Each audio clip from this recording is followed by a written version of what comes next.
Hello guys, in today's video I'm going to show you how to record sounds on SAMSUNG Galaxy A22. Let's go!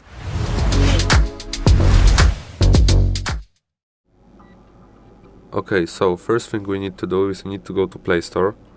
Then we need to go to search and look for Samsung Voice Recorder here. And we download the second one from Samsung Electronics and we wait. Okay, as you can see, it downloaded, but let's open it here. We need to allow it while using the app, it's better. Allow, and now we are recording the voice.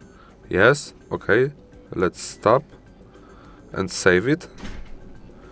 And now we are recording the voice. Yes, okay. As you can see, it's recorded the sound. Okay guys, thank you for watching, have a good day, goodbye.